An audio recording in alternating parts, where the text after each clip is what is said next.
Personally, I absolutely love dark humour. Do you think it's right or wrong for people to find it funny?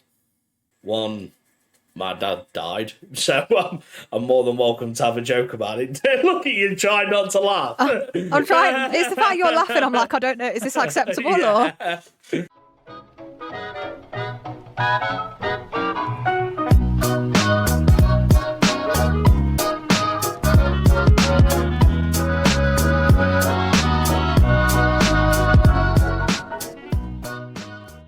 Right, Wes. Today I want to start this episode a little bit differently. Okay. So I don't know why, but I really want to play Countdown. So I used to love 8 out of 10 Cats Just Countdown. And then when that wasn't on, I'd find myself just being like, do you know what? We'll settle for the standard version because it's just fun, right? And I was thinking about it the other day and I was like, I want to play it. I don't see it on TV much anymore. So we're going to play it. So you thought, you know what? I'll get the dyslexic kid and I'll play Countdown against him because I'll definitely win. Well, hold up. We've got a numbers round as well, like they do on Countdown. I'm really bad with numbers, so I think Right, that's good. You'll beat me on the numbers one. I'll probably beat you on the word one. So we've got to make... I'm not going to go in too confident because I don't know. Is it as many words as you can, or is it the longest word? It's the longest possible, word. Yeah. Right, okay. Longest word, I believe. So I've got my consonants in here, in my trusty beardo hat. Yeah. And I've got my vowels in here. Okay. So I think, is it 9 letters they usually pick? 9 letters to pick. So how many vowels, how many consonants do you want? Go for a consonant first. Just jiggle them around a bit. Pick one that feels nice. We got a very badly drawn S. S is the first one. My webcam is not showing it. So yeah, we have an S. Okay. Then we'll have a vowel. You actually look like you're on Countdown. What did we get? I can't open it. We got an A. A. What? It's not showing up on my webcam. Just trust us, guys. It's an A. It's because of the light. Another vowel. An E. An E. Right. SAE. Nice. Or SEA for... Enemy SAE. A consonant. A J. Oh. J. Okay. Another consonant. We got a B. B for Bravo. A vowel. An I. I. Another vowel. Right. Oh my god. Grab one. Another A. A. Consonant. Really glad I spent all this time doing like really fancy bubble writing when it won't even show up on the camera. We've got an H. H. How many is that? Hold up. 1, 2, 3, 4, 5, 6. One more. And another consonant. We've got a G. It's a very badly drawn G. G. Right, so that's 1, 2, 3, 4, 5, 6, 7, 8, 9. That's our 9 letters. And what we have 30 seconds to make a word out of it. Yep, and we're going now. Okay.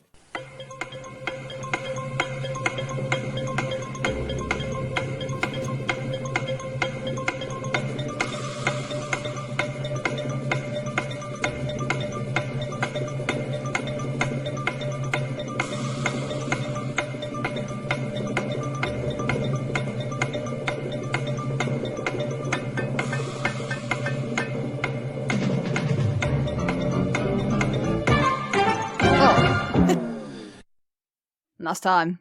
Wow, that was really bad. That was actually really hard. I was like, I've got this. My highest was 5. You got 5, I only got 3. What was your 3? Bag and hag. Right, nice. Goofy. So I got a 4. My 4 was bash. Yeah. And my 5 was jades. So you know jade, like the colour or the stone, but a plural version. Nice. Well, that was better than what I could come up with. I got 3, got 5. Wow. I think that deserves another round, to be honest. I'm not going to lie. Let me just refold these, jiggle my fancy hat around. Wow. To make sure I put them in the right hat.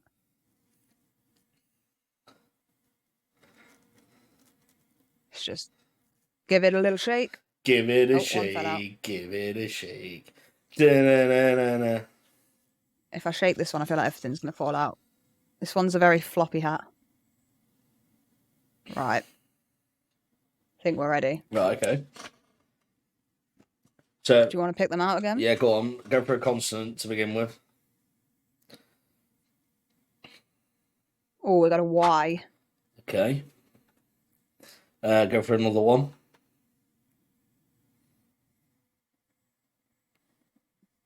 We got an X. Wow.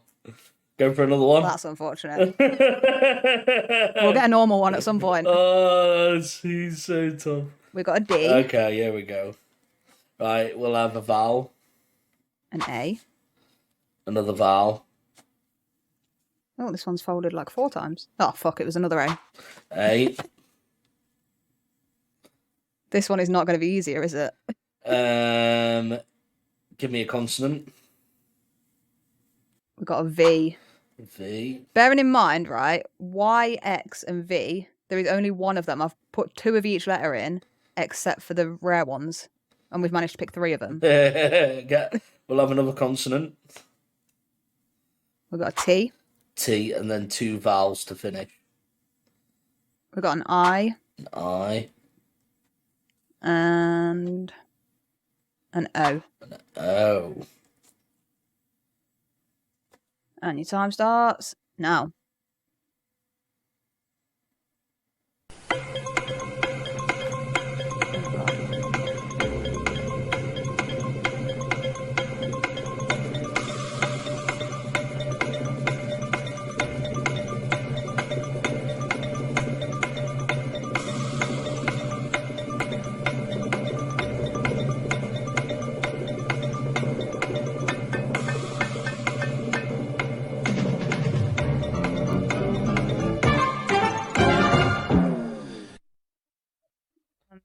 Yeah, no. I got 4. I got a 4, but I don't know if it's right or wrong. Right. My 4 was vaxed. V-A-X-D. Is that even a word? I don't think it's a word. I think if you mean like vaccinations, A, it's an abbreviation, and B, I'm pretty sure it's got an E in it. Well, I tried. You did try. Other than that, I've got day. I got taxi for 4. That's really good. Why did I not get that? You're just not as smart as me, you know. Yada. You could have had yada. Or does that not count either? Is that a word? I don't know. I'm not entirely sure it is. That's so difficult. That's so difficult. It's not the easiest thing in the world. Well, I feel like when they do it on TV, they get good letters. I feel like they always get good letters. But I think we need to do the numbers one now. Okay. So how does the numbers one work? You probably know better than me. There's high numbers and low numbers. So the way I've done it, I've done multiples of the low numbers. So 1 to 9. I think on the show they do it 1 to 10, but I like to be different. So I didn't do that. And the high numbers, I believe, well, mine's 10 because I didn't include it on the low one.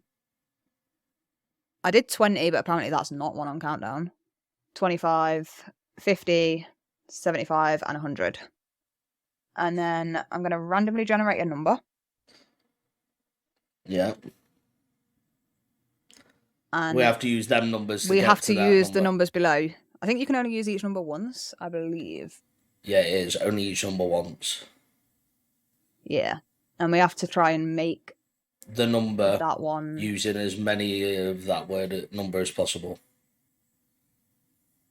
Yeah. Okay. Wes. Yeah. Oh my god, how many numbers do they pick? Do you know what, we're going to go with 7 because screw it. We're going to have 7. That's I don't fine. know how many they have. That's fine. So how many They have littles, how many 6. bigs? Oh, okay, well 6 then. 3 of each. 3 of each? Yeah, 3 little. You want 3 big numbers? Yeah, 3 big numbers, 3 little numbers. Right, okay. Going in bold. Right. 7. Yeah. 2. 2. It's very hard to pull the numbers out and write them down at the same time. And another 2. Yep. I don't know why I'm showing you this like you can see it, but... And your big numbers are 25. Yep.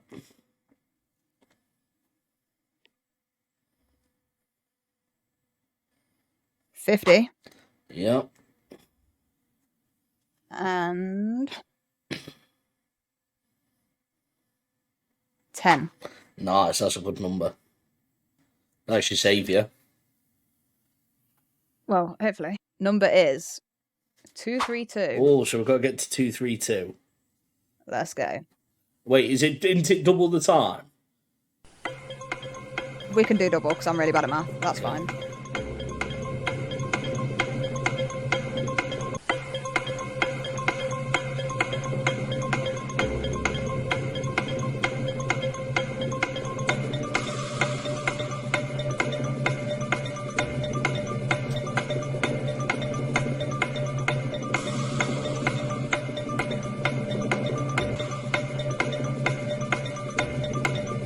I think I've already gone wrong.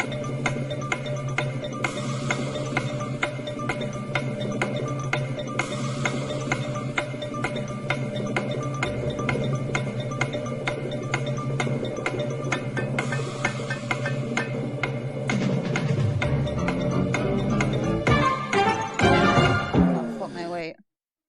Oh, I was so close. I was so close. How close did you get to the number? Hold on, I'm still doing the math. I know the math, but I can't figure out the answers. Oh, mine's all done, look. No cheating from me. Right. No, I was trying to think. You started talking. I was like, I'm still writing. I can't think. I don't do numbers. So, oh wait, no, what did I actually get? So I've done it how they do it sometimes on Countdown, where they split the equation in half and do it in 2 separates to create what I was doing. No, I massively fucked up. Wait. Oh no. I don't actually know what I came out to, but it wasn't 232. Well, it's as close as you can to 232, isn't it? Yeah, I thought I had 2 ways of doing it, and I thought the other one was closer than the other, but now I'm like, I think they're both as messed up as each other, to be honest. I'm at 239. Right, and I'm going to tell you how I did it. Right, go on then. Okay, so 50 times 10, so that takes off my 50 and my 10. That equals 500. Divide that by 2, take away one of my 2s is 250. Okay? On my separate angle, I got 7 times 2, so that takes out my 7 and my 2, which is 14. And then minus 25 minus the 14, which was calculated, that's my 25 gone, equals 11. 11 minus, or 250 minus 11 equals 239. I'm not going to work out the math. I'm going to assume you were right. Well done. I've got it all here. I think I went wrong at step 2. So hear me out. So I did 10 times 2 is 20. And then I was like, wait, I was thinking it was going to be 200. Then I was like, fuck, wait, no, it's not. It's 20. So I was like, it's fine. We'll times it by 50. I think that's 200. What, by 50? 20. No, it's not. No, it's not. 20 times what? That's 2,000. Yeah, it would be. No, wait, 20 times what? I failed the challenge. Can we just leave it at that one? Okay. After I look back at it, I was like, step 2 is wrong. But assume it did come to 200, right? My next step, it didn't, but it's fine. My next step was plus 25, which was 225, and then plus 7, Yeah, you can only use And the this same is where I got thing lost. twice, I couldn't though, add 7 can't to you? 225. Is that how it is? I haven't. You can only use the same thing twice. Yeah, I hadn't used the 7 yet though. No, I mean as in the like the addition or or the subtraction. Oh all no, the you can time. do whatever you want. All right. You can just use each number once. Go on. Yeah, I failed. Not entirely sure I want to do this again, but I feel like I need to at least get simple multiplication right once. Okay, so let's do it we're one gonna more do it time. again. I haven't really got much room on this piece of paper, but I'll make it work. Just flip it over. I'll make it work. Right, go on. So let's do what's the random number going to be? No, we don't know that until after. Right. Too big for small. Too big. So you got 10. And you got 100. Yep. And how many smalls? 4 smalls. 4. 8. 8. That's an awkward one. Why is that awkward? It's an awkward number, isn't it? Even numbers are the best. We've got a 7. Yep. We got a 1. Oh. What? Yeah. And we got another 8. 8. And your random number is 686. 686. Okay.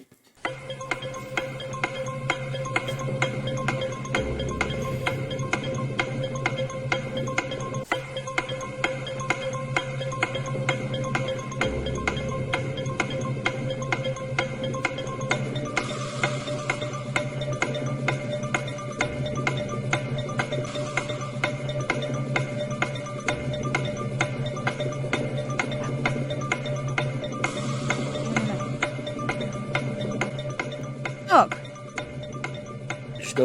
Still got time. It's double, innit? Oh, right, nice. How about that? Oh, I don't think it's going to help me.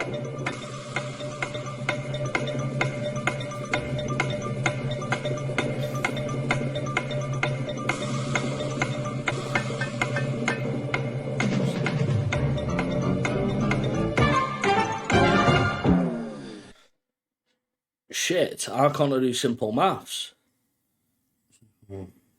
6. I'm just working out my last number. 6. Oh, goodness. Brain dead. I've only got one number left to make it right. I'm a little bit off. So that's. I've messed up. I can only plus 1. I know what I was going for. And what was the number? 686. And I got 656. Right, let me go first because I can't tell you what number I ended up on until I do the math, talking it out loud. Yeah, that's fine. I got 800 and something. So I did 100 times 7, which is 700. Yeah. And then I did 8 plus 8 equals, I put 16. Yeah. Oh no, it is 16. I changed it to 18 after, but no, it was 16. Times that by 10 That's is 160. 160. And then, I don't know, I guess add the 1 to get me that little bit closer. That's all I can do. So I got 861. So I did 8 times 100, which got me to 800. Then on a separate, 10 times 80. 10 times 8, which got me to 80. Minus 80 from 800, which got me to 720. 7 times 8 is 64. No, 63. Apologies. 63. Minus that from the 720 got me to 654. Then I added my 1, so it got me to 655. 655 is where I finished out of 686. Right, I'm not sure which is closer, 681 or... Wait, no, what? No, 8... 686 was the Oh, number. wait, no. Oh, why was I going up to 868? Fuck. I was Okay, well, I closer was by close. a mile. Wait, I was closer to the number I thought we were going for. How does that The worst bit count? is I've written down here 686 and circled it, and I still went 868. Yeah. Right, I don't do numbers. I don't do numbers, okay? Well, we were trying to get to 686 for everybody watching at home, and I got to 655. And he got to 800 Why? and odd. And she asked, "Who do Wait, you why think's didn't you pull me closer?" up? Because I thought it was funny, if I'm completely honest with you. So you noticed I fucked up and you didn't say I anything? didn't say a single word. I thought it was funny when you was going, well, I tried to get to 800 and I was like, you was right next to the number. Why are you subtracting? We're done with countdown. I'm throwing everything on the floor. I'm not playing it anymore. Get out my hand. Oh, poor countdown. Stupid game. They're all on my chair now. I was enjoying that. We had such a good time. Stupid game. When it got to maths anyway, it was easier. I'd like to disagree. If anybody at home decided to play along with us, please tell us your mathematic equations to get to where we got to. I guarantee they were closer than mine. Yeah, anything was probably closer than yours. Yeah. Yeah. I think it's time to move on. As do I. I think we should move on to. So the next part that obviously has been coming up in the news recently, which you've been on about, Ellie, is the Friends actor Matthew Perry. Unfortunately, he passed away a week or so ago. Now, me as a kid, I know I used to watch a lot of Friends, and I know Ellie was exactly the same. As much as I took the mick out of Ellie when she was on about Friends the other day, I've watched it as much as the next person. I did enjoy it. I've been to New York. I've sat in the coffee shop, done everything that everybody else has probably done who is a fan of. And it is obviously sad to see someone go, especially so early in their life as well. But it's something that we wanted to touch on here and show some of the good bits of Friends and have a little bit of a laugh with it. Am I right in saying that? Yeah. So I've got some Chandler's best moments because I think it's fair to say a lot of us who know Matthew Perry, we know him from Friends. He is Chandler. But he did say, I think it was in his book that came out not so long ago, that he didn't want to be remembered for Friends. He wanted to be remembered for who he was as a person, the good things that he'd done. So if it's okay with you, I want to talk about his life a little bit. I did a little bit of research earlier. Of course, always. And to be fair, there's a lot of interesting stuff in there that I just did not know. Yeah, go on. So I've made a few little notes. So his mom was a journalist and a press secretary to the Canadian Prime Minister. I didn't know that. Who knew that? I didn't know that. That's such a cool fact. I didn't know that. I know he did a cool film, though. The film where he went into the school. It's a bit like... I'm trying to think. There's another film that's very similar, where he went into school with kids that were unteachable. And then he made them into, like, amazing, smart kids. Bit like School of Rock, but not for rock, for actual classwork. Do you know what? I don't know anything about this film, but I kind of want to watch it now. It's really good. I will send you the details. We'll have to find the name of it. I'll try and find that while you continue. Okay. So his dad was also an actor and a model, which, again, I did not know. I didn't know that. And it says here, so it said afterwards that, he wasn't proud of this, but it kind of made me chuckle a bit. So at age 10, he started misbehaving, did some stuff. We're not going to go into all of that because we're remembering him for the good stuff. But he beat up fellow student who I think is now the Canadian Prime Minister, Justin Trudeau. He beat him up. He beat up the Canadian Prime Minister. Yeah, I mean, he wasn't Prime Minister at the time, but yeah. Wow. I don't know. I just think that's a cool fact. He also played tennis for about 10 hours a day when he was younger and became top-ranked junior player in Canada with the possibility of a tennis career. Well, how did that work out for him being a tennis career? Well, he ended up being an actor instead. I'm about to say how that changed. Just think, we would have never had Chandler on Friends, or not him as Chandler on Friends, had he gone, do you know what? Fuck it, I'm going to play tennis. That's very true. That would have been the case. Do you know who he reminds me of? Just looking at pictures of him as well. What's that guy that you like? The one from Glee. What's his name? Matthew Morrison. No, the other one. Patrick Stewart. What other one? Right, look at him when he was young. I'm just looking Wait. Patrick Stewart. Yeah. Professor X and X-Men. No, I don't know what his name is. Imu did that singing the other day. Isn't that his name? Patrick Stewart is the bald dude. What's the guy's name? In X-Men. What's the name of the guy who sung that song that you did on the live? I mean, there's a lot of guys Glee. in Glee. You literally did it. It was Aerosmith, and there was two of them. That's Matthew Morrison. And the other one. What's the other one? Neil Patrick Harris. That one, yeah. Okay, how do you get him confused? I don't know. I don't know. Right. But he looks like him when he was younger. They looked very similar. Right. Okay. I don't know why. It popped in my head. I can't remember that guy's name. Look at how that conversation was chaotic. Jesus. Right, moving on. Funny.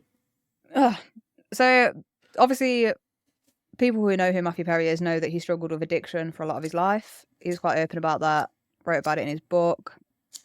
I think it was said that on the set of Friends, so he wouldn't drink or anything on the set, but he'd come in hungover. He said he didn't remember about 3 years of filming Friends.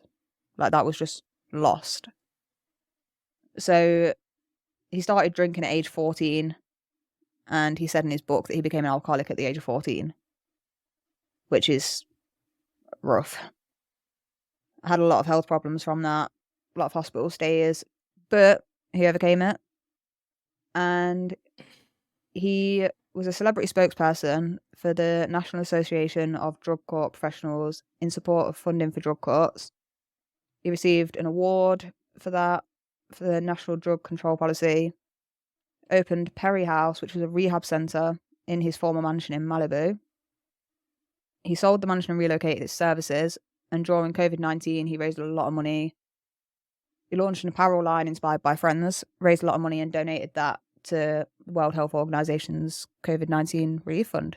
Wow, So that's a lot. he did some good stuff. Yeah, of course he did. Yeah, 100%. The name of the film that I was talking about is The Ron Clark Story. I've never heard of that. I want to watch it. Yeah, it's quite good, to be fair. But that's one to put in your books and watch on. Yeah, it's a good film. Really good film. I can remember watching it when I was a kid. It came out in 2006. So it's been out for quite a long time. It's not one that's just like been out, but I can remember him from that, to be honest with you. And everyone liked Friends, to be fair. You can't not like Friends. I think there's parts of it which were a bit cheesy and stuff like that. Don't get me wrong. And yeah, but it's Friends. That's what it is. yeah, you look back at it now and it's a bit like, oh God, I can't believe they said stuff like that. But then at the same time, back then it was great. You know. I think even if you're not a Friends fan, you can't deny the fact that Friends is a classic. Like, it's a world favourite. You might not personally like it, but it is huge. It is massive. Yeah. And we all like Jennifer Aniston. Oh, yes. Oh, yeah. So we've got no problem, Jennifer Aniston. We've got no problem for Friends, have we? No. She was super young at the time. She still looks like young now, though. Let's be real, to be fair to her. She still looks just she looks as incredible. young as she did then. So I don't think you can really put that one to her, to be honest with you. She's still incredible. Even at the age she's at now, I think pretty much every single man on the planet would marry her. So she's aged like a fine wine. She is beautiful. So, but I think we're gonna go through some of the clips. Did you say? Yeah. So I want to watch some of Chandler Bing's best moments. So we're gonna take a look right now. I'm not great at the advice. Can I interest you in a sarcastic comment? Some cheese. His character was so good. Well, see, now that I can see crying over, but Bambi is a cartoon. You didn't cry when Bambi's mother died? Yes, it was very sad when the guy stopped drawing the deer. I feel like I am Chandler. Yeah, I kind of get that bit. Yeah. Crying. You don't have to be so macho all the time. Not macho. Yeah, you're right. I don't know what I was thinking. Oh, I guess I just never really cried, you know? I'm not a crying kind of guy. Come on, man. There's got to be something that gets you choked up. Like, what if you saw a three-legged puppy? I'd be sad, sure, but I wouldn't cry. Okay, what if the puppy said, "Help me, Chandler"? All the other puppies pick on me. Cry? I just found a talking puppy. I'm rich. I mean, I can write slogans. I mean, how hard could it be? Matt LeBlanc. I don't know what there is about him. He's just Cheese. It's milk I don't know what it is. that you chew. I think this whole cast were amazing. Crackers, because your cheese needs a buddy. A grape, because who can get a watermelon in your mouth? I got one. Socks. Because your family's feet deserve the best. Honey, leave it to the pros. Name that grandmother. Nana? She has a real name. Althea! Althea, what are you doing? I took a shot. You're shooting with Althea? Althea is correct. I'm gonna kiss you now. Not if I kiss you first.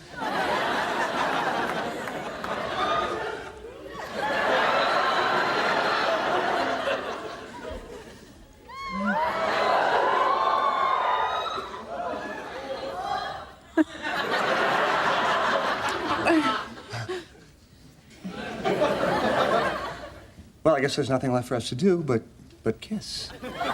Here it comes. Wow. Our first kiss. Okay,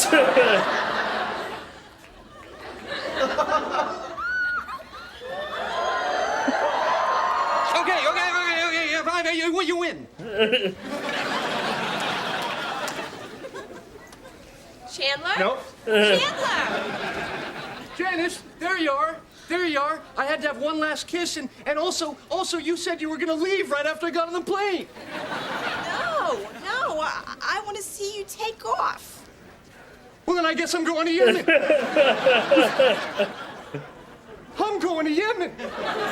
See, now I'm older. When we get to Yemen, I feel can I bad stay for with you? Janice in the show. 7 o'clock. I feel so bad for her. Maybe I'll hit the gym. He did the right thing. Yeah, but everyone was just kind of a bitch.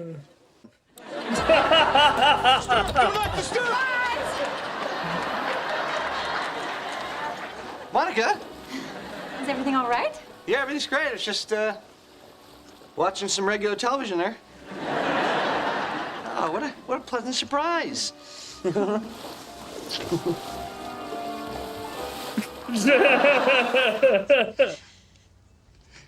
You make me Oh, I happier cried so much at than this I ever episode. thought I could be. It's so cute.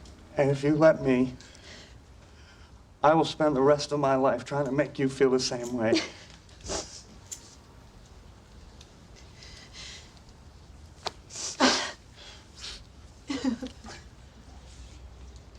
Monica, will you marry me? Yes. Sado. This is it. I guess so. This is harder than I thought it would be. It's gonna be okay. Do you know what? I haven't watched Friends since he died, and this is actually making me tear up a little bit.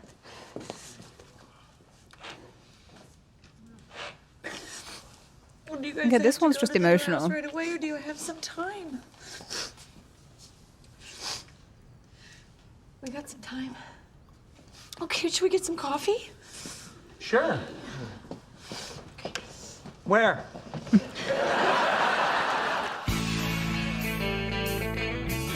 There for you. That last one was really sad. I haven't watched Friends, so I was at my partner's. I'm sat in the front room, and he came in and was like, Matthew Perry's died. And I'm like, what? And I immediately thought, Chandler? But then I was like, no, it can't be him. Like, nah. Like, who's Matthew Perry? That was the only person I could think of. And I was like, what? And he was like, Chandler. I ran to Twitter to see if it was true. I don't know why I trust my news sources off Twitter, but I always go to Twitter when anything happens. It's not Twitter anymore. And I just saw. It's Twitter. Don't be that guy.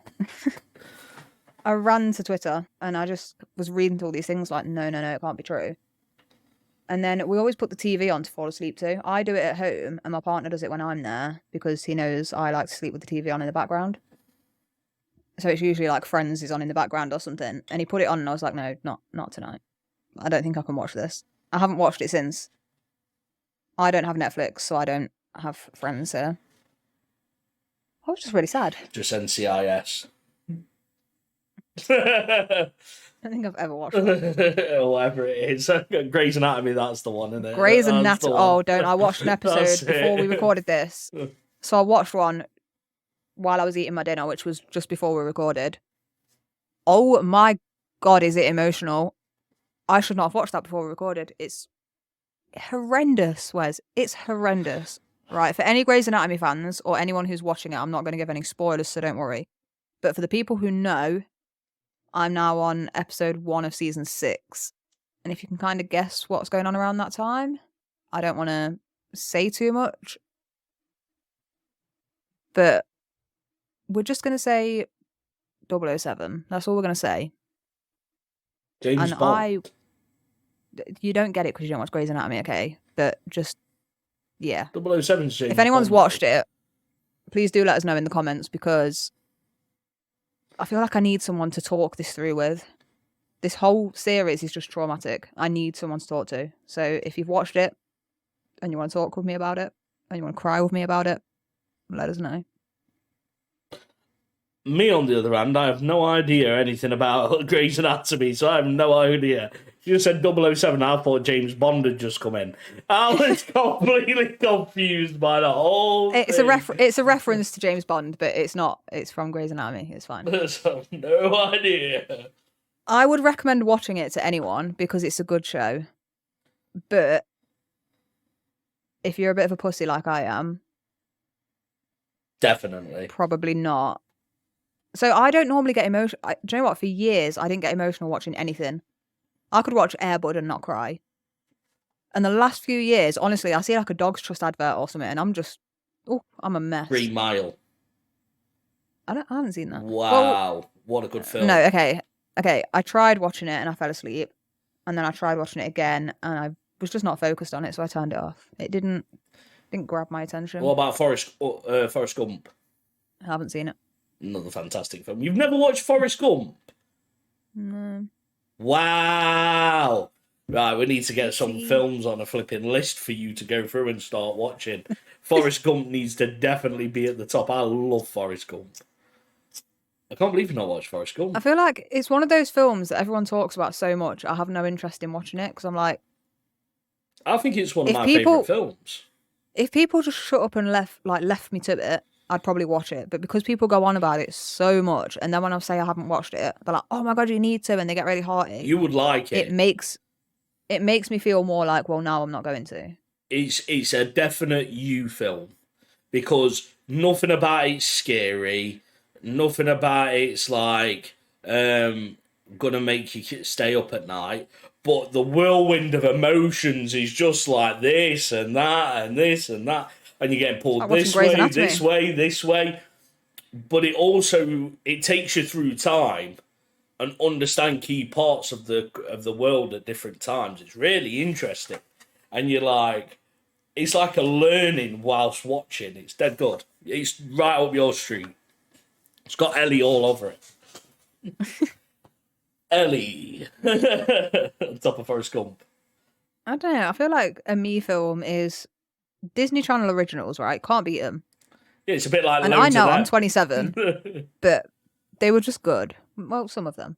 What was your favourite one? I can remember mine. So it depends what phase I was in. As I got a bit older, Lemonade Mouth was good. I liked Starstruck. That was that favourite. Was that the one where oh no, that's Stuck in the Suburbs. It's the one where like the famous guy like meets the girl. Yeah, it is, yeah. But then he pretends that, that one. Stuck in the Suburbs is the one where she finds the pop star's phone or something. I really like that because there was like singing and like making songs. I thought it was dead good. Is it Sterling Knight that's in it? The guy from Sunny Over Chance? Yeah, it or is. Is he in the other one? I'm sure he's in it. Yeah. The one with the blonde hair with like the Justin Bieber haircut. Yeah. He's the one who plays the main character. Yeah. It's dead good. I love the Disney Channel movies. What was the other one? That's so good. There was Stuck in the Suburbs. There was Pixel Perfect. That was a good one. What was the rapping one? The rapping one? And the one with him out of High School Musical in, where they did Double Dutch. What was that one? Did you not watch that one with Corbin Blue in it? I feel like I know what you're on about. And they were called the Red Hot Chili Peppers. Yeah. I don't think I watched it, but I remember it coming out and being like, oh, I need to watch it, but I never did. That one was good as well. I enjoyed that one. Was it not called Double Dutch, or it was something crossed, or I don't know. Something like that. Disney Channel were bringing out bangers when we were kids. And the worst bit is you was watching Disney Channel and he used to put them up in the corner, didn't it? Like 3 days to go until this movie was out. He was like, freaking hell, I'm waiting. So, do you remember The Game Plan with The Rock? I love that film. Only because he does the Elvis thing. Yeah. And he's like, at the end, when he scores touchdown, everything's Elvis. So I made my partner watch that a few weeks ago. It was my turn to pick the film. He was like, oh my God, what are you making me sit through? He loved it. Such a good film. I was like, no, it's about football. Kind of. Like, it's a bit like Big Daddy. Like, this kid shows up. He has to take care of it. It's like a Disney Channel version. It is, but version it's like of a tamer version. Yeah, it is. That's exactly what it is. It's like a tamed version of Big Daddy. But it's exactly the same thing. Same concept. Everything. Except the guy's a football player rather than... just a guy. A guy who lives in an apartment. Yeah. But do you know what? I watched Big Daddy the other day. That apartment... So bearing in mind, this guy wasn't working, right? So he was a lawyer, I think. But didn't have a job. Yeah. Or did he have... Oh no, he worked at like the night toll booth thing, didn't he? Ticket booth. Yeah. Whatever it was. How did he afford that apartment? Because that apartment was so good. It was sick.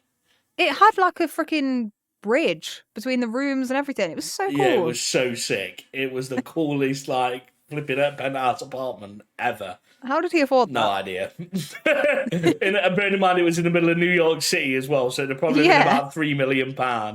But he had that, and it was sick. Rich roommate. Yeah, and then the pizza guy kept coming over and bringing over free pizza. That's Rob Schneider, isn't it? It's so good. That's such a good film. You know what? It's when they're doing the words on, like... Well, was it trying to spell the words or read the words? And he's like, Hip Hop Anonymous. Oh, you'll give him the easy ones. And he comes in as Scuba Steve. Yeah. But I wipe my own ass. Oh, that is such a good film. And that's got them who played Sweet Life of Zack and Cody in it. It's got the. It's only one of them was in that, I think. Is it just one of them? I thought it was both of them. No. It was one of them that was in Friends. And I thought, two of them might have been in Big Daddy. Yeah, because I thought they just kept switching between them. Because bearing in mind, when they was that young, they looked dead alike. Mm. And then obviously as they grew older, you kind of grow your own personality and you kind of... Well, they didn't look the same in Zack and Cody either. Especially in Sweet Life on Deck. No, definitely not in Sweet Life. And definitely the earlier not now. Seasons of... They don't look the same The earlier seasons of Sweet Life, kind of, but you could tell the difference. Oh no, that nothing like now. Nothing. Well, the one who played Cody, the nerdier one, Cole, he's in, what's it called now, isn't he? He's in Riverdale.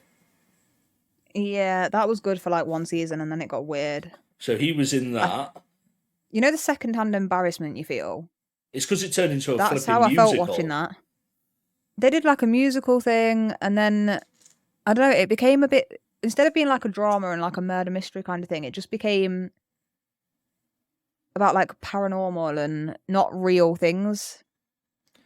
It was very like make-believe kind of stuff. Yeah, it went to Vampire Diaries. Yeah, it got a bit weird and I was like, right. The whole thing with like, oh, what happened to Jason? And, you know, what was the ginger girl's name? Don't know. Cheryl. Like, her parents, they're bad, and then it was Betty's mom's some old school slag or so, I don't know. And then it just got weird. Like, that bit was interesting. It just got weird. I stopped watching. I felt embarrassed to be watching it. I think that's the same with a lot of things, though. Some of them start off good. A bit like Prison Break. You ever watch that? No. Anybody who watched Prison Break will say the same thing. Really like Prison Break. It was dead good for the first 2 seasons. After that, it went shit. my comparison would be Scrubs. Scrubs was amazing all the way through. And then they did the last season where they brought in like the new interns or whatever they were. And that was just the shittest thing I've ever seen. Didn't have half of the original cast. And it was just not that great. It's only the same with The Walking Dead. That's died off. I gave up on that as well. It was so good to begin with as well. When it got to the whole, I don't like talking about this because the actor is also in Grey's Anatomy and it's a really sad story. But he, you know the Negan dude? Love his character. Guy with the big baseball bat. I love his character. It's so right, good. Great character. Interesting, fun to watch for the first 5 episodes, right? Yeah, it got repetitive. But then it got to the point quick. where it's like, what was the main guy's name? Rick. It's like him and his group. They'd go back to their little base thing. They're like, right, we're going to go and kill him tomorrow. So then they get up and they go tomorrow and then they get in a fight and then they don't kill him and then they come back. And then the next day, we're going to go kill him and then they don't. Yeah. That was like an entire season. I just gave up. I was like, bro, It was like that. you've had like 20 opportunities to kill him. Yeah. You didn't do it.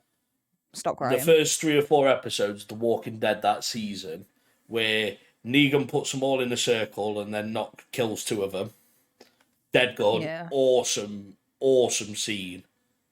And that very sad though. Yeah, and that whole bit where he takes Rick and then like throws him out to all the walkers and all his mind's messed up because he's just witnessed 2 of his friends die and all of that stuff was amazing.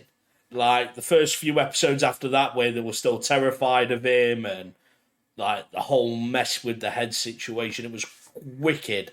But then, yeah, like you said, it got to the bit of where it was like, right, we've had enough of Negan, we've got to kill him, we've got to kill Negan.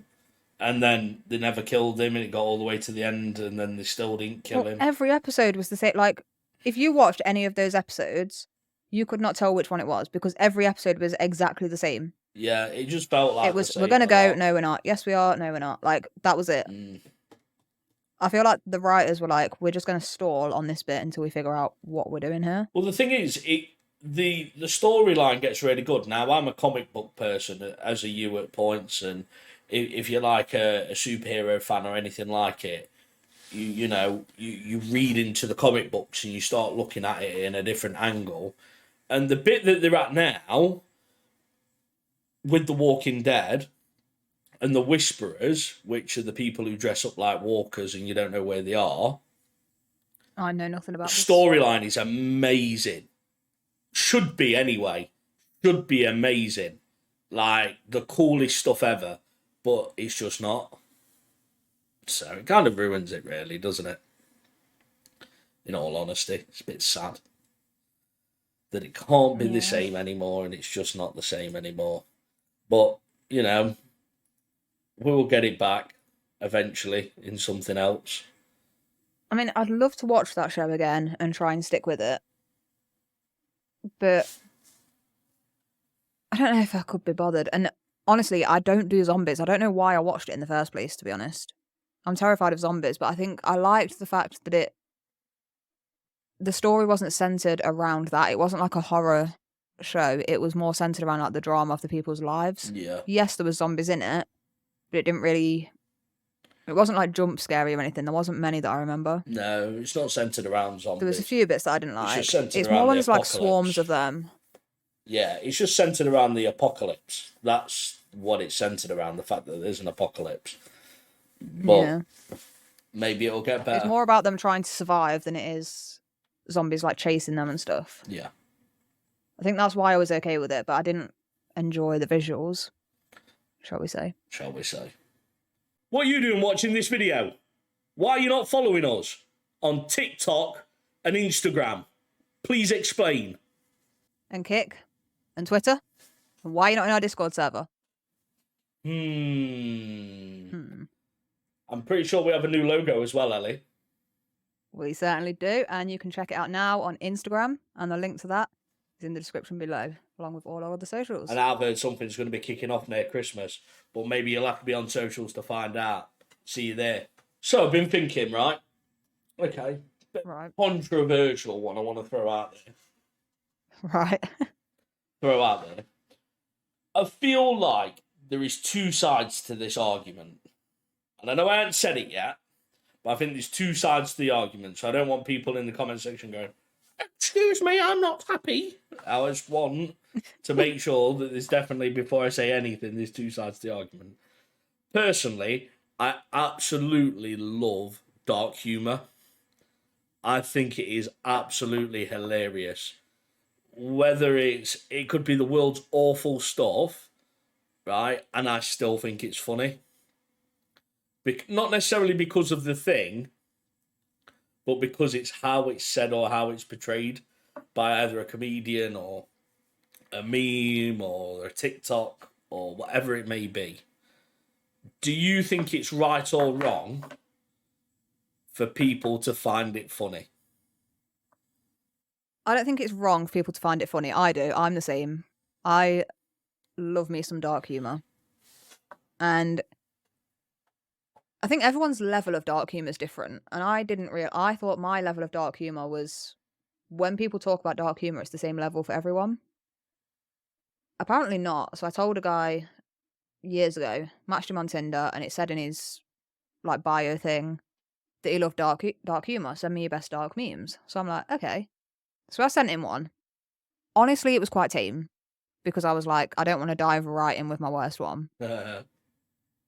So I sent him one that I wouldn't actually class it as dark, if I'm honest. It was more a play on words than anything. I'll show you the meme after this was. It was more a play on words, but he didn't reply, he just blocked me. Wow. And I was like, right, okay. So there's different levels. I like dark humour. I don't think it's wrong. And the reason I say that is you speak to a lot of people that have been through the stuff that the joke's being made out of. So parents died, they've been through, I don't know, any sort of trauma you can think of that they've managed to sort of not get over, because I don't think you ever get over a lot of stuff, but they've managed to sort of accept and deal with a little bit. Once they're at that point, they will laugh at that stuff. A lot of them, not all, but a lot of them laugh. And I think for some people, it's a coping mechanism. Yeah. It's a way to cope. It's a way to, kind of laugh at the shit side of things and not let them get too emotional with it. I think some people just like it because of the shock factor. I think that's where I'm at with it. You see like a basic joke or whatever, and then the punchline comes in, and it's more the shock. You're like, whoa, okay. Okay. It's different for everyone. I don't think it's wrong. I don't think there's a line with dark humour. I don't think there's a line that can be drawn where, no, you don't joke about this thing. But I do think it depends who you're saying it to, at what time you're saying it to. If they've just been through something and then you make a joke out of it, that's not okay. Okay. It depends on your audience, how it's presented. And I think also it's who that person is to you. If they're a close friend that I know enjoys dark humour, I'm not going to think twice about sending it to them. Whereas someone I don't really know that well, if I sent it, it's a bit of a dick move. It depends on a lot of things, but I don't think there's necessarily a line that needs to be drawn. Okay. I think it's all okay in the right context. Right. So let me throw one out there to you which I can use. Okay. So me and Bill, I think it's acceptable and no one can question about anything to do with dead parents or anything to do with that type of humour. Me and Bill can kind of get away with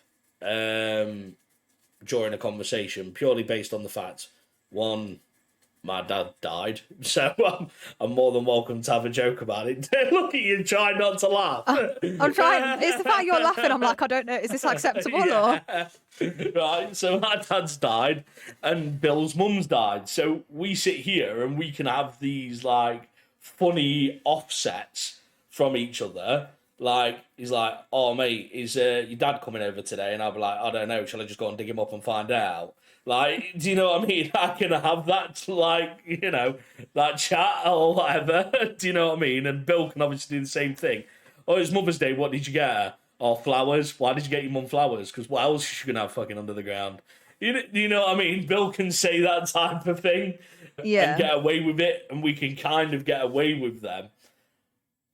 But don't know. I feel like this is where probably the line comes in of a bit weird. If someone was then to say, I don't know, if you was to come up to me and go, oh, well, your dad's dead, so you can't fucking do anything Father's Day, can you? I'd be like, what the fuck? Yeah, like it comes across differently. It's like on Yeah. the flip side. So you and Bill will joke about like your dad, his mom, whatever. Yeah. But then say something happened to your mom and Bill made that joke immediately after. Oh, yeah. You'd be like, what the fuck? Of course, yeah. And yeah. that's the thing. I think it's how it's delivered, who it's to, what your relationship is with that person, the timing, and just know your audience. That's all it comes down to. Yeah. Know your audience. And this is why I think a lot of comedians can get away with it. Yes, people will be pissed off about it on social media and you see tweets go up. I know Jimmy Carr did like a Netflix thing. I haven't seen it. So good. I know you spoke about it. So good. But I saw So one of his bad. jokes and people kicking off on Twitter about it. And out of context, I was like, that does sound really bad. Like, what the fuck, bro? I've seen the clip since. It's still bad. But, you know, he's a big comedian. It's known that he does this dark humor. That's what he does. The people in that audience and the people that are going to be watching that on Netflix, not the target audience. They're not going to buy tickets or spend money to see him or waste their time seeing him if they don't like that sort of stuff. So he knows his audience. He knows those people are okay with it because they're paid to be there. They've paid to hear him come out with this shit. Do you know he sums that up pretty well? So, you know, when you watch that, at the beginning, when he first comes out to the crowd, he kind of explains it, I think, in the best way it can be explained, which is we're joking about something bad, but we're not doing it. So he says if someone was doing something and acting on what we're saying, that's very different to someone joking about it. And that's the other thing that you obviously, I think you need to remind yourself of. If it's light-hearted joking, is very different to someone openly being, say, racist, for example. I would say that probably, and I've seen it everywhere, and you see it everywhere, TikTok, wherever, you will see a white comedian with an African-American crowd, and they're telling racist jokes, and all of them are laughing. Every single one of them. Even though it would come off as like, whoa, you shouldn't be saying this stuff. The point is because he's not being racist, he's just having a joke about racism. It's different. Yeah. It's split apart. I can't think of his name. But Indian guy, and he makes a lot of jokes about what white people can do the Indians can't. He makes jokes about his Indian parents. And he's like, you know, white people can go to school and not care about their grades. And I don't know, he did this whole sketch. I want to say it was on like, what show was it on? It was on, I don't know, something. Yeah. And it was so funny. And me as a white person, I'm like, I shouldn't be laughing at this. But it's funny. And he's put it out there because it's funny. And he wants people to laugh. Yeah. And I think it is how the joke is delivered. And I think as well, like, you know, you can joke about some horrific stuff, let's be honest. Some horrific stuff. Let people me tell do it. you. But if, like, I know me personally, and I would assume you and most people who enjoy dark humour, if we heard of those things actually happening in real life, completely different. You don't laugh at it. You hear stuff on the news. It's not funny. It's a completely different emotion because it's happened and it's bad. But making a quick punchline joke of it, I don't know. I guess maybe it's bad of me to say, but I don't relate the two, even if they're the same subject. I don't want to name any, obviously, for the sake of the podcast. I don't want to trigger anyone. But, you know, let's think of the Jimmy Carr one, for example. You know which one I'm on about. Yep. The one that was from his Netflix thing, right? Yep. Which one? So How to say end his that. career in 8 words. Yeah. Yep. So that, obviously, massive subject, very common thing that happens, not funny in any way, shape or form. It's not okay, it's not funny, there is no jokes to be made when that shit happens in real life. And, you know, I can look at that in a completely different way when you hear about stuff like that or whenever it happens. But seeing that joke, I watched a clip of it on YouTube, I laughed. Not because what he's talking about is funny, but the way he said it, let's be honest, it was funny. Yeah. I don't relate the two. It's the same Yeah. subject, but I don't think of them in the same way. I don't think it's the same thing, if that makes sense. I don't hear that joke and go, no, that's really bad because this person on the news or my friend so-and-so or whatever. Yeah. It's completely separated in my mind from real life. Yeah. That's how I think I maybe make an excuse to be okay with dark humour. Maybe it's an excuse, I don't know. Because But that's the way I see it. yeah, because on the flip side, there's people who really, really are against it. Like, this is evil. You shouldn't like laugh at this thing. It shouldn't be a part of our society. But you need to remember that if people weren't laughing and joking about it, these things could probably happen again. Because without acknowledgement of it, and without seeing it out there and people making notice of these bad things, whether they're joking about them or whether they're speaking about them on the news, without people making note of them, you're automatically, like, ignoring the problem. These people highlight Almost treating it it. as a taboo subject, Yeah. you mean? Like, it shouldn't be spoken about. Exactly, yeah, that's it. And whereas these people give a highlight to it, yeah, in a different way, but it still makes you, in your mind, anybody who enjoys that bit of dark humour, go, okay, I understand that it's a bad thing, but I also understand that this is a joke. They're two separate things. Yeah. I think when people don't like dark humour, I also think that's perfectly fine. I'm not like, oh, it needs to be talked about. I'm more like, they're not okay with it. That's fine. Because they maybe feel a bit more emotionally connected to some of these situations. True. Something's happened in their life that they've not fully dealt with, they've not fully accepted, and it's a trigger to them. Some people just don't enjoy it because their humour's different. That's fine. Them same people. But that's why I also say like dark SpongeBob. humour. Sit and watch dark SpongeBob humour. all day. Or even any kind of humour, right? This is why it comes back to knowing your audience. Know if you're friends with this person, do you know what kind of jokes to avoid? I've got a friend who is very into dark humour, will send me some horrendous stuff, and I send it back. But I know for a fact there is certain topics with them that I wouldn't joke about. And if I'm honest, chances are if I did, they'd probably be okay with it because they know my dark humour, they're also into it. But it's not a line I will cross because I know that could be triggering to them. Yeah. At this moment in time. So it's not something I'm going to do. And I think the other thing is just because someone's been okay with it in the past. So take you with your dad, for example. Mm-hmm. You laugh and joke about that with your friend. If, for example, it was, I don't know, your dad's birthday or whatever, and someone made a joke on that day, it would be perfectly okay for you to turn around and be like, that's not appropriate. Yeah.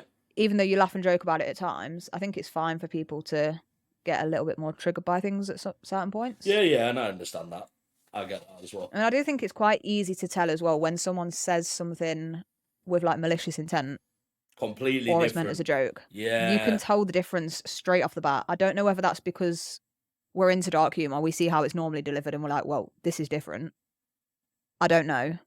But I think it's very easy to spot when someone's just being a dick. Yeah. Even if they try and pass it off as humour. Yeah, you can see it from an absolute mile away. And you can see when people are trying to be malicious in their joke as well. You can see straight through it. Like, people when they're like, I don't know, they try and make a joke, but it's actually towards the other person and you actually mean what you're saying. You can tell by the way that it's said.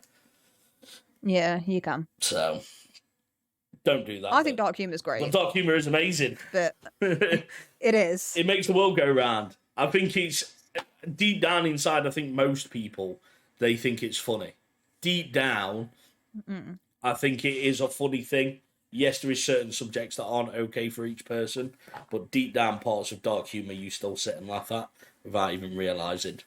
But if you've never watched that Jimmy Carr one that we were saying, please watch it, it's great.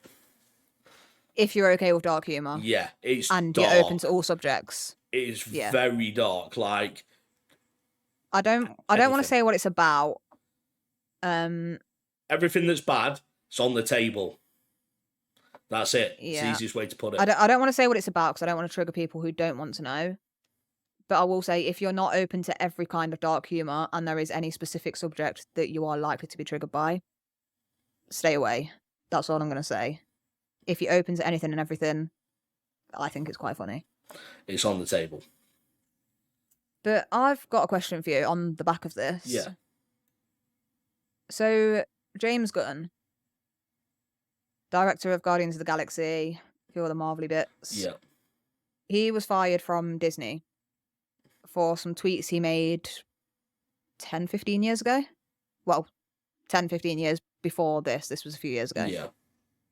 He got fired from Disney because old tweets got dug up and they were like, this isn't okay. They fired him. He did eventually get brought back. Do you think, let's call it cancel culture for now, is okay for stuff that's in the past? And I want to say I did actually go on Google and look at some of the jokes that he tweeted. So he tweeted a lot of really dark stuff, right? I went and looked at them. They were bad. They were very bad. They were dark humour. He wasn't being malicious with them as far as I could tell. They weren't directed at any specific person. It was just dark jokes. But they were very, very bad. But they were also a long time ago. Do you think it was okay that he lost his job? Right, I think there's two sides to this. Stop playing with your lighter. Apologies. I can hear it. Apologies. No, it's because I'm thinking and I'm being a child and I'm not playing music and it's in front of me. It's like a fidget spinner. Right, okay, there's two sides to this and I'll bring up two sides. The first side, we'll talk about why he shouldn't have lost his job. 10 years ago, he was 10 years younger, naive, silly, do these things. Sometimes you say things that you don't mean. 10 years ago, this world was a different place, and it was accepted of certain like jokes and stuff like that. I want to point out the jokes he was tweeting were probably never accepted at any point. Right. They were bad. You can look at them after, but Right, okay. I know what you mean about the world being a different place. But whilst at the same time, I think the struggle is whatever he tweeted might have been joking between friends and it could be brought out of context. And I think this where it goes back to what we were saying earlier about us, joking with each other about certain topics is okay, but if it was someone who is going to be triggered by that topic, you don't really want to speak about it to them, So if it was a joke between friends, fine. That's absolutely fine. But, it is what it is. But no. But then on the flip side, why was it on Twitter? Why don't you write it in a personal message to someone or joke about it with someone in person? Why did you tweet it for the whole world to see? You're not a famous comedian and you're not on stage doing the jokes. You're just typing it in on Twitter, which then is completely different. Would I ever put a joke like that on Twitter? No. Why? Because it could look stupidly horrendous to someone who doesn't even know what I'm on about. That's the reason why. So on one side of the fence, I'm like, okay, the dark humour is acceptable and he shouldn't be fired. But then the other side of me is how much is he joking if he's putting it out on a public domain for everyone to see? Is it a joke at that stage? I don't know. Yeah. I think I'm the same as you. I see both sides to it. I think especially because it was Disney, primarily children's films, children's TV shows, they've brought out a lot of other stuff as well. But it's a kids thing. I understand why when these tweets were dug up by whoever it was, I don't know who, Disney felt sort of compelled to be like, right, we can't be seen to have this in our company. And I think not just Disney, a lot of companies would see it that way. Doesn't matter whether you work for a Lidl or Tesco. But then, a lot of companies won't want that person representing them. But like you said, it was a long time ago. I think of me 10 years ago. Fucking hell, I was a dick. I was a completely different person. Yeah, me too. I see why Disney did it. Because they're like, we can't have this guy representing us. He's big, he's well known, he's producing or doing whatever, directing a lot of our stuff. We're going to get the backlash from it. We're going to lose money. We're going to lose audience. From a business perspective, I get it. People need to understand that people can change. And I think that needs to be a big thing, because, and you've seen it all over the world, right? You've seen people who reform to be better people. Does that mean that they shouldn't have a chance in the future? No. I believe in reform, and people basically, even if they've done the worst thing imaginable, that they can change. There's only one thing that I don't think can change, but that's not to be spoken about on here. That can be spoken about by me and Ellie afterwards. But there's only one thing that I think people can't change from. And other than that, if someone kills someone, or if someone makes a mistake and drink driving, or if someone does something that they shouldn't have done, within reason, people can change and people can overcome what was their past selves. You see it with people with drug addiction all of the time. And I think if nobody gives that person another chance, that life is wasted. And I think you shouldn't judge person on an action. You should judge on what they're going to do moving forward. I think if you look at someone like Logan Paul, I think he's a really good example. If you look at him, I don't really know a lot about him. if you look at him 8 years ago, or even it's a little bit less than that, he did that whole thing where he filmed someone who killed themselves in the suicide forest, didn't he? Did all that thing, recorded it, put a video on YouTube.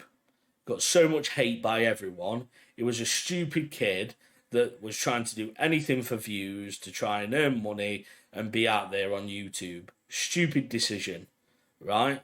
He's come back. He's grown up into a man. He's changed his whole persona. He's completely different. He's who he wanted to be. And it shows that people can change. If you look at something like that, people are willing to change to be something better than what they are currently. And who that person could have been 10 years ago when he wrote them tweets is not the same person who's directing Guardians of the Galaxy. Yeah. That's the key point. At least for me. I agree with you that people can change. I think anyone's capable of change, but they've got to be open to it and also realise it's a problem first. And I think that's people that say they can't change or whatever. I don't necessarily agree. I see why there might be obstacles in the way, there might be struggles. I think anyone's capable of it. You take, for example, like, I don't know, racism and like the LGBTQ plus community and people's views on those sort of things, right? I think today, most people's views are that, racism shouldn't happen. And being gay, lesbian, bi, trans, it's fine. Like, doesn't affect me, who cares? That's most people's views, right? People are a lot more open to it. You go back 50 years, people weren't. 10 years even. And the thing I hate, well, yeah. Even 10 years. But you think of people like the older generation, right? And a lot of people use that as an excuse. I was brought up in a racist household, or I was brought up like this, I've been raised with these views. Fine, but you're an adult now. You can make your own decisions. Don't use that as an excuse. And people that are old themselves, back in my day, you're not in your day anymore, mate. You're in our day. And there's a lot of older people that have changed and that have thought, no, hold on, I was wrong. This is wrong. With racism, whatever. And there's some people that are so stubborn and stuck in their own ways that they refuse to see it a different way. They refuse to almost move with the times and open their mind up to, the younger generation is finding younger people are more open to it and okay with it. Yeah. And they see, I can see both points, kind of. But older people might not, because it didn't happen back then, or it wasn't as common, or whatever. I don't think that's an excuse. You're an adult who is capable of making your own mind, doing your own research, realising why these things aren't okay. Why being hateful towards these people isn't okay. I think people love to find an excuse, and they're the people that I think won't change. Not can't, won't. Yeah. And I think there's always going to be that issue. I don't think that issue will ever go away. As much as it would be nice, we'd all also like world peace. where no one's fighting and arguing like cat and dog. But unfortunately, that's never going to happen either. And it's a sad reality, I think, more than anything, that there is always going to be people who aren't happy with it. At the same time, I think without the people being unhappy with it, we wouldn't have a reason to spread awareness of everything to everybody. Because I think if racism stopped today and no one was racist anymore and there was no such thing, I think the problem would be people would automatically go back into the racist ways because nobody speaks about it. People would then make up the next excuse for the reason to pick on that person or to pick on this or that or the other. They will pick the next reason to do it. And that's kind of how all of the racism started in the first place, because it started with people being a different colour to someone else. Right?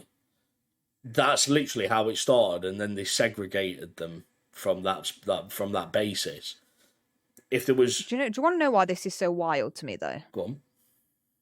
If me and you were to go makeup shopping, for example, right? Yep.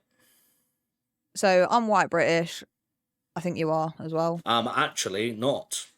Are you not? I'm classed as... And this is why you don't assume things, folks. No, I'm classed as white black Caribbean because my dad was half English and half Barbadian. So I'm like quarter. I did not know this. Yeah, so I'm white black Caribbean. So that's why all half of my family is all hell of a lot darker than me. I'm just tan 24/7. I've just got a nice Okay, let me tan. use a better excuse then, because I very wrongly assumed that. So, say for example, me and my mom go makeup shopping. Yeah. Right? And we go to find a foundation that matches our skin tone. Neither of us wear fake tan. Neither of us have been on holiday in a while. It's winter in the UK. It's cold. There's no sun. We are currently at our natural skin tone. We would need completely different shade foundations. Yeah. We have different undertones. Everything. I'm very, very pale. You can tell. My mum has almost like, not a natural tan, but my skin is more of a cool, maybe a neutral undertone. I'm not sure. Hers is very like orangey, pinky. Yeah. You know, she's got warm undertones. We'd need completely different colour makeup. Different colour lipsticks would match us, different colour eyeshadows, all that sort of thing. But we are both white British. As far as we can trace our families back, we are both white British. She's your mum. So, her? She's your mum. You've come from a... Do you know what I mean? Yeah, but That's I mean, what I'm like, on saying my as dad's... well. Like, taking into account my dad's side as well. Yeah. I am fully white British for as far back as we can trace, right? Yeah. And she is on her mum and dad's side. We're still completely different skin tones, right? Why did racism ever become a thing based on skin tone alone? It's crazy. Because someone's a darker skin tone to you. Your own family does not match your skin tone. Your own family is a different colour to you. The people whose blood you have running through your veins are a different colour to you. And we're all pink. Why did this ever become a thing? Just because it's maybe a bit of a more noticeable difference. Who gives a shit? It's absolutely crazy. And this is why it's wild to me. There's 4 people that live in my house, right? Me, mom, dad, sister. All 4 of us will have completely different skin tones. Guaranteed. Yep. Does that mean I can hate my dad because his skin tone's slightly darker than mine? Or it's wild. And when you put it that way, you know, you take out all the different nationalities and countries that people have come from, religions, whatever, and you just think it's just a different skin tone. Yeah. You think how wild it is that people can, even to this day, hate a person based on that alone. Yeah. And do you want to know what it simply comes down to in scientific words? Wild. All it Bullshit. is just generations and generations of people. So say if I went to go and live in Nigeria, let's use that as a place to go. So I went to go and live in Nigeria, and I decided to have children with, I don't know, let's use you as an example, right? So we have white babies or a mixed babies, but then their skin has to get used to the heat and the everything to do with Nigeria. through generations and generations of generations, the skin will slowly get darker because Is it called melanin? yeah, Is that what it is? that's all. Yeah. That's all it would do. That's all it is. And it will make your skin naturally go darker and less sun, more sun resistant. That is literally exactly what would start happening.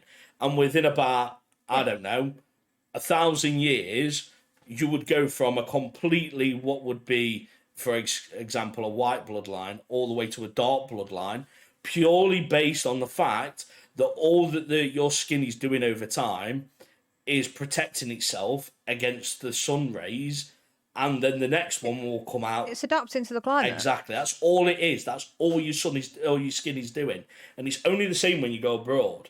That's why if you go to Poland, where it's very cold and not very warm even during the summers, mostly see white people. If you go to Australia at the minute, you'll notice that most quote-unquote white people in Australia are actually, they're all tanned.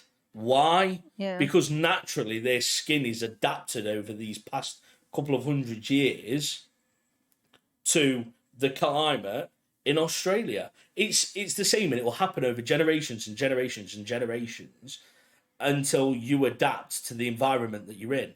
And the problem is, and this is the easiest way to explain it, if we were both inside out, we would look exactly the same. Pink, squishy, guts, heart, spleen. Dirty stuff everywhere. We're all the same. So what does it matter? You know, I've never understood the culture of it ever in my life. It makes no sense whatsoever why people act the way they do around racism. It baffles me that people would even think that way, even though they're exactly the same. There's nothing different. You know, you could sit and have a conversation with someone. If you've grown up in the same area at the same time, got a similar job, you're similar people. Nothing's different. One's more tan than the other one. Do you know what I mean? It is what it is. The even crazier thing is, right? So people who are racist based on skin tone alone or skin color alone, right? If we were to say these points to them and you say, right, but, you know, we're a different skin tone, blah, blah, blah, same nationality, everything else, still different skin tone, why do you hate someone based on that? And they go, do you know what? That's a good point. Let's be honest, these people will never see it like that. Never. But say for now, they went, do you know what? Good point, yeah. I'm not going to hate people based on colour anymore. They will find a reason to be racist in a different way. They'll find a way to dislike these people or judge these people for something else. And that's what I meant by thing. the fact of if racism ended, they're just going to today, find something else. they'll find something else that they're not happy Yeah. with. And then it will come down to religion or whatever country they originate from or, you know, whatever. They'll find a reason. Yeah. And honestly, I think all the reasons I can think of right now in my head, every single one I'm thinking, bullshit. Yep. You can hate anyone on this planet. Free will, you know, hate anyone you like, but hate them because they're a dick. Damn straight. Or they did something to you. Or they're a bad person. If they've never done anything bad to you, they've never done anything bad to a friend or a loved one, and they're, you know, as far as you can tell, a good person. You have no reason to hate. Yeah. There's no reason you have to absolutely zero hate. reason. And I think when the world understands that, I think the world would be a better place. Will it ever delete completely? No. The sooner we accept that as people, I think the world would be better, because we'll sit here and go, you know what? No, it won't end. But what we can do is sit here and better ourselves. And for every person that's out there can better themselves and willing to do what they can to help, then the world will be a better place bit by bit. That's it. Yeah. And we can only do what we can do. So as long as you're doing your bit, we're doing our bit, that's the main thing. More and above anything else. As long as we're doing that and we're getting involved and we're doing what we need to do to support, help, understand, acknowledge, talk about, then we're doing everything that we can do. Yeah. And I think just wrapping up quickly the James Gunn thing and you saying, it was years ago, he can change. People do change. I've changed a lot. I've grown as a person a lot. If I think of myself 10 years ago, God, I was in school. not a person I'd want to be. I wasn't happy with myself at the time. Maybe that's why I was a bit of a dick. I've changed a lot. And okay, it's more smaller personal things rather than the bigger issues like racism and whatever else. But people do change. And I think with that James Gunn thing, a long time ago, I understand Disney's point. But I also understand, long time ago. But what you put on the internet is there for life. So do remember that. It is likely you might be just an average person living your life at the minute, writing something on Twitter that you think's funny. You don't know where you're going to be in 10 years. You could be famous. You could be a famous actor, a singer, a writer, anything. TV presenter. If that gets dug up, cancel culture's massive. People thrive off that shit. Yeah. And I think anything that you wouldn't want the wrong person to see, let's put it that way, or any person in the world to see, you can think of one person that you think, I really hope they wouldn't see this. Probably don't post it. I agree 100%. I agree 100%. But I think that we have gone through a range of emotions throughout this episode. You telling me? We've gone on everything here. We've gone through dark humour to talking about racism, talking about Matthew Perry, and doing a countdown. I think we need more little games like that for the start. I want to get some that you guys can obviously interact with a bit more as well. So obviously the countdown, the letters were obviously on the screen earlier. So I don't know if you guys played along. If you did, let us know what words and what numbers you managed to come up with, how you got there. Let us know in the comments. We'll be doing more things like this. Maybe we'll do countdown again. I'll brush up on my times tables because, 20 times 50 clearly isn't 200. It's 1,000. Maybe we'll do that again. But I think more games like that just kind of ease us in, get you guys involved a little bit because I know you YouTube guys, all of you might not always make it to the lives or be part of the live community. You miss out on a lot more of this more interactive stuff. Yes. So it'd be great, I think, to bring a small little portion of that over to you guys. Teeny weeny smidgy bit. Smidgy bit.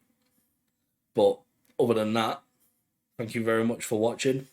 Remember to like, subscribe, put your thoughts in the comments below. We'll catch you in the next one. In a bizzle.